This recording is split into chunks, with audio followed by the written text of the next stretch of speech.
केवल बालाघाट जिला ही नहीं बल्कि मध्य प्रदेश के तमाम जिलों में मध्य प्रदेश तहसीलदार संघ ने आह्वान पर प्रदेश के सभी तहसीलदार और नायब तहसीलदार एक साथ सामूहिक अवकाश उन्होंने ले लिया है, जो सोमवार से 3 दिवसीय सामूहिक अवकाश पर चले गए, जिसके चलते जहां एक और तहसील के कार्य नहीं हो पा रहे हैं तो वहीं राजस्व संबंधित अन्य लंबित मामलों का निपटारा भी नहीं हो रहा है, जिससे तहसीलदारों का मनोबल गिराने वाली बात कहते हुए तहसीलदारों ने हड़ताल शुरू कर दी, जिसका असर बालाघाट जिले में भी देखने को मिला। जहां जिला तहसीलदार संघ के तत्वाधान में बालाघाट जिले के सभी तहसीलदार और नायब तहसीलदारों ने सोमवार को सामूहिक रूप से कलेक्ट्रेट कार्यालय में ज्ञापन सौंपकर 3 दिवसीय सामूहिक अवकाश लिया है।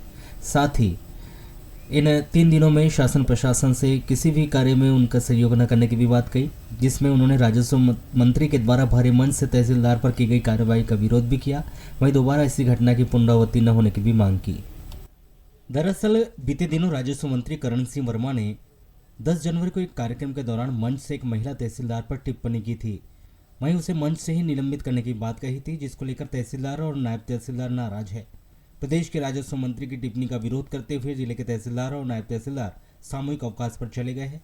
13 जनवरी को सामूहिक अवकाश का आवेदन देकर तहसीलदार और नायब तहसीलदार ने कलेक्टर मृणाल मीणा को यह ज्ञापन सौंपा और सौंपे गए आवेदन में उन्होंने मामले की जानकारी देते हुए 3 दिनों तक सामूहिक रूप से अवकाश पर रहने और शासकीय कार्य में किसी भी प्रकार का सहयोग न करने की जानकारी दी। जो ज्ञापन सौंपा गया है माननीय कलेक्टर महोदय को, इसमें विषय यह है कि माननीय राजस्व मंत्री महोदय के द्वारा सीहोर में एक मंची कार्यक्रम के दौरान महिला नायब तहसीलदार साथी के प्रति जो टिप्पणी की गई है, उससे समूचे मध्य प्रदेश में राजस्व अधिकारियों का मनोबल प्रभावित हुआ है। उस के विरोध में हमने 3 दिवस सामूहिक अवकाश लिया है। आज दिनांक 13, 14 और 15 को सभी राजस्व अधिकारी नायब तहसीलदार इसमें शामिल हैं, जो कि सामूहिक अवकाश पे रहेंगे।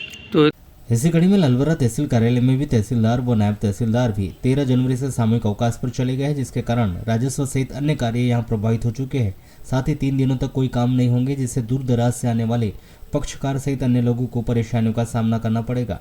13 जनवरी को जिन लोगों को जानकारी नहीं थी कि आज से तहसीलदार व नायब तहसीलदार सामूहिक अवकाश पर चल जाएंगे, वे अपनी पीएससी सहित अन्य काम से तहसील कार्यालय आए थे।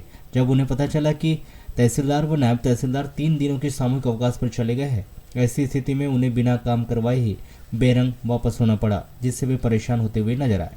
लोगों को देखिए क्या है, मैंने अपने पक्षकार को सिवनी से बुलवा लिया था गवाह के लिए। अब जैसे मैं यहाँ आया, पता चला कि गवाह नहीं हो रही है, तो साहब हड़ताल में, तो मैंने तुरंत उनको फ़ोन किया। वो आधे रास्ते पर थे, बारघाट तक पहुँच गए थे। उनको तुरंत मैंने फ़ोन किया, मैंने बोला साहब नहीं है, हड़ताल पर है, आप वापस चले जाइए। तो इस प्रकार की परेशानियों का सामना करना पड़ता है। और अभी एक और यानी 2 कोर्ट में गवाह थी मेरी, उनको भी बुलवाया था मैंने। किसान आ गए थे अपना समय निकाल कर, लेकिन साहब के ना रहते हुए फिर गवाह नहीं हुई। तो ऐसे बहुत सी परेशानियों का सामना करना पड़ता है। तहसीलदार साहब तो छुट्टी में चले गए हैं और हम लोग यहाँ आवेदन और कुछ और अन्य कामों से आए हुए थे, तो फिर पता चला कि 2-3 दिन की छुट्टी में चले गए।